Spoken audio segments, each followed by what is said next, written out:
स्वागत है आप लोगों का ज्ञान सरोवर के इस ऑनलाइन प्लेटफॉर्म पे।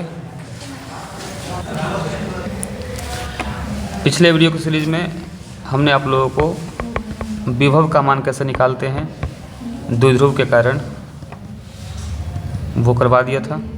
और इसमें दो कंडीशन हो सकता है, एक हो सकता है अक्षीय स्थिति में यानी कि एट एक्सियल पॉइंट, और दूसरा हो सकता है निरक्षीय स्थिति में यानी कि एट नॉन एक्सियल पॉइंट। तो इन दोनों का वीडियो पीछे प्रोवाइड हो चुका है। इसके अलावा विभव के बाद जब बात हम तीव्रता की करते हैं, इंटेंसिटी की करते हैं या क्षेत्र की करते हैं, तो इसके लिए भी अक्षीय स्थिति का वीडियो पिछले दिनों हो चुका है। तो अभी का जो हमारा टॉपिक है वो है निरक्षीय स्थिति में तीव्रता का या क्षेत्र का व्यंजक द्विध्रुव के कारण। यह हमारा आज का टॉपिक होगा। तो बिना समय गवाए शुरू करते हैं आज का वीडियो सेशन। सबसे पहले इस हेडिंग के अकॉर्डिंग हम लोग को एक विद्युतीय द्विध्रुव का फिगर बनाना होगा। तो हम लोग एक बनाते हैं विद्युतीय द्विध्रुव का फिगर। द्विध्रुव कहते किसे हैं? तो जब माइनस क्यू यानी एक निगेटिव चार्ज और प्लस क्यू को बहुत कम दूरी या 12 की दूरी पर रख दें, या अगर ये मिड पॉइंट ओ है तो इस ओ से एल डिस्टेंस यहाँ और एल डिस्टेंस यहाँ, ये 12 डिस्टेंस होगा। इस सिस्टम को द्विध्रुव कहते हैं। अब इस हेडिंग में निरक्षीय कहा हुआ है यानी कि नॉन एक्सियल पॉइंट कहा हुआ है। तो नॉन एक्सियल पॉइंट का मतलब होता है कि जैसा द्विध्रुव है उसके एलोंग नहीं जाकर परपेंडिकुलर एक डिस्टेंस हम लोग मेजर कर लेंगे। तो एक परपेंडिकुलर में कोई पोजीशन मान लेते हैं, पॉइंट पी मान लेते हैं। ये पॉइंट पी है जो कहलाएगा निरक्षीय स्थिति, पॉइंट पी। और यहाँ पर मान लेते हैं कि +1 कूलम्ब का एक चार्ज रखा हुआ है। इंटेंसिटी के बारे में जैसा कि मालूम आप लोगों को है, इंटेंसिटी क्या होता है? किसी भी फील्ड के अंदर जो फोर्स लगता है उसको इंटेंसिटी कहते हैं। मान लेते हैं यहाँ +1 एक चार्ज रखा हुआ है। अब इस प्लस क्यू के कारण इस +1 पर कितना फोर्स लग रहा है वो मेजर करना पड़ेगा। फिर माइनस क्यू के कारण +1 पे कितना फोर्स लग रहा है वो ही मेजर करना पड़ेगा।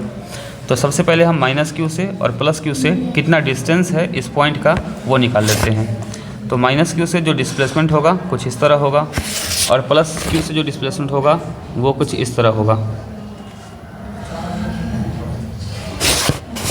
अगर इसका हम वैल्यू निकालना चाहते हैं, थोड़ा सा फिगर टेढ़ा हो रहा है, ये डिस्टेंस अगर हम d मान लें तो उसके बाद क्या हो जाएगा, चूँकि ये डिस्टेंस d है राइट एंगल होगा तो राइट एंगल में ये लंब का काम करेगा।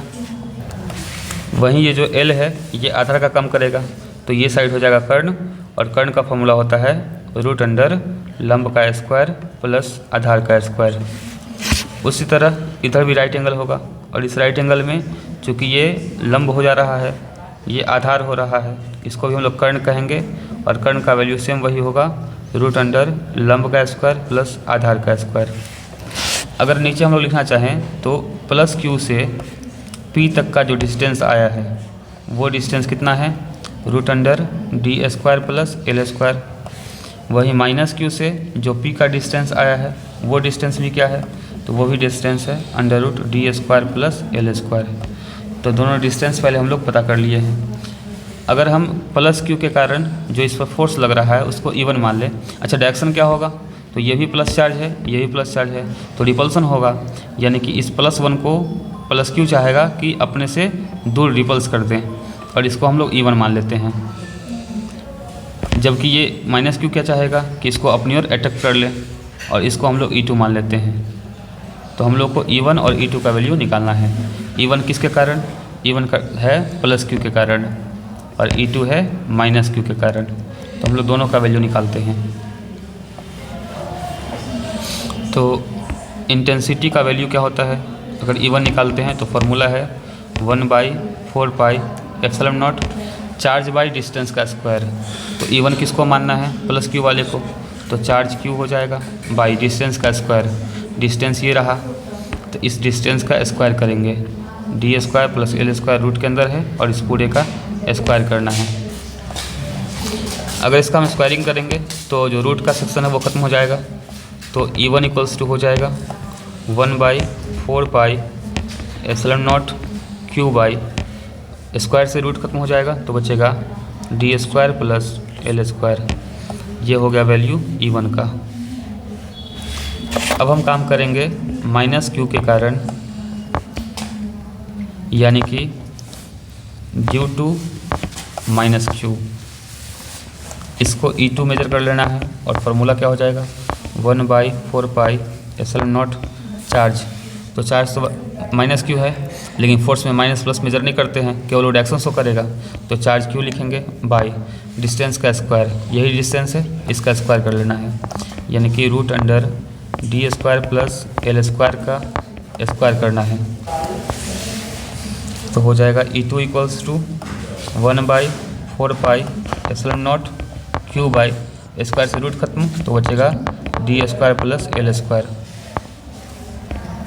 तो यहाँ से E2 इक्वल्स टू, ऐसा E2 तो हो गया। अब हम लोग करेंगे E टोटल का काम। तो ध्यान क्या देना है सो देखिए, थोड़ा फिगर में लौटते हैं। इस फिगर में काम ये होगा कि E1 का डायरेक्शन ऊपर की ओर है, E2 का डायरेक्शन इधर की ओर है, तो इसका रिजल्टेंट कहाँ होगा। तो जब भी किसी ऑब्जेक्ट पर इस तरह का कोई दो फोर्स लग रहा हो तो इसका रिजल्टेंट कहाँ होता है, वो होता है बीच में। ठीक है, अगर ये E1 है और ये E2 है तो रिजल्टेंट E होता है वेक्टर फार्मूला से, और इसका अमाउंट क्या होता है, तो जो रिजल्टेंट है उसका स्क्वायर इक्वल्स टू पहले का स्क्वायर प्लस दूसरे का स्क्वायर प्लस 2 इंटू पहला इंटू दूसरा इंटू कॉस जो टोटल एंगल है वो, यानी कि 2 थीटा। ठीक है, तो इसी फार्मूले का हम लोग उपयोग करने वाले हैं। यानी यहाँ पे क्या लिखेंगे, इसका रिजल्टेंट कुछ यहाँ पर होगा जिसको E मानेंगे, और उस E का स्क्वायर बराबर हो जाएगा E1 का स्क्वायर प्लस E2 का square plus 2 into E2 into cos, और चूँकि थीटा डबल हो रहा है तो 2 थीटा। इसको सोल्व करना है हम लोगों को। तो आते हैं मेन काम में। तो हम लोग यहाँ क्या लिखेंगे कि E का रिजल्टेंट बराबर E1 का स्क्वायर प्लस E2 का square plus 2 into E1 E2 into cos 2 theta. अब इसी को सोल्व करना है। अच्छा, जो E2 का वैल्यू आया है और जो E1 का वैल्यू आया है दोनों एक दूसरे के बराबर है, दोनों इक्वल है। तो अगर हम E1 को x मेजर कर लेते हैं तो E2 का वैल्यू भी यहाँ पे x होना।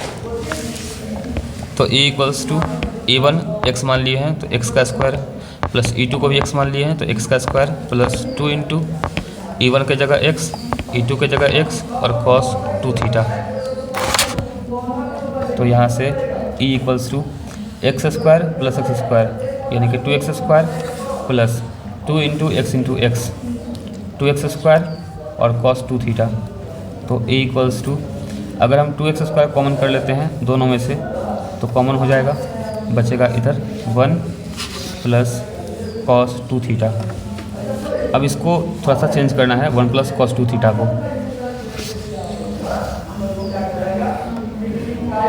Then E equals to 2x square into, अच्छा cos 2 थीटा का फॉर्मूला होता है 2 cos स्क्वायर थीटा माइनस 1। अगर -1 को हम रिप्लेस करेंगे इस साइड तो हो जाएगा 1 प्लस, तो अगर 1 को इधर लाते हैं तो हो जाएगा 1 plus cos 2 theta equals to 2 cos square theta. अच्छा, अगर यहाँ से हम लोग, अच्छा सेम तो हो गया, 1 प्लस cos 2 थीटा को रिप्लेस करना था 2 cos स्क्वायर थीटा से। तो इस फॉर्मूले में हम 1 प्लस cos 2 थीटा को हटाएंगे और करेंगे 2 cos स्क्वायर थीटा। तो फाइनली E इक्वल्स टू हो जाएगा 4x square cos square theta. यहाँ से, अच्छा E का स्क्वायर ना शुरू से गड़बड़ कर दिए, E का स्क्वायर बराबर,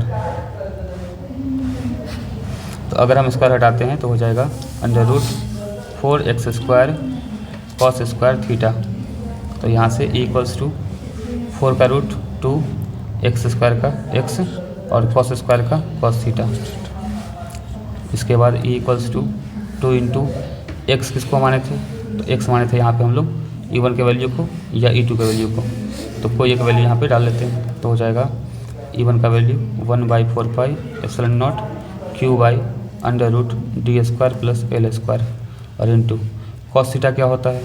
तो फिगर में लौटते हैं। इस फिगर में cos थीटा क्या हो जाएगा, तो आधार बटा कर्ण हो जाएगा। आधार L है और कर्ण ये वैल्यू है, तो अगर हम cos थीटा निकालते हैं तो हो जाएगा आधार L बाई कर्ण root under D square plus L square. अब cos थीटा के इस वैल्यू को वहाँ लेके चलना है, तो हो जाएगा cos थीटा का जगह पे L by root under D square plus L square. अच्छा, x का वैल्यू फिर से एक बार चेक कर लीजिए, एक्स का वैल्यू क्या है 1/4πε0 Q/d² + L²। अच्छा हम लोग रूट डाल दिए d² + L²। अगर आप सोल्व करें तो जानते हैं हम लोग कि Q × 2L फॉर्मूला होता है P का, तो यहाँ से Q × 2 और L सबको हटा के P कर लेते हैं, तो E = हो जाएगा ऊपर में केवल P बाई 4πε0 d² + L² और साथ में √d² + L²। L डिस्टेंस काफ़ी छोटा है तो उसको नेग्लिजिबल मान लेना है। अगर L को 0 करते हैं तो ये टर्म 0 हो जाएगा, ये टर्म भी 0 हो जाएगा, तो बचेगा E = P/4πε0 यहाँ से d² और इंटू d² का रूट यानी 1d, तो फाइनली क्या आएगा E = P/4πε0 और dq। यही इसका फाइनल आंसर होगा। धन्यवाद।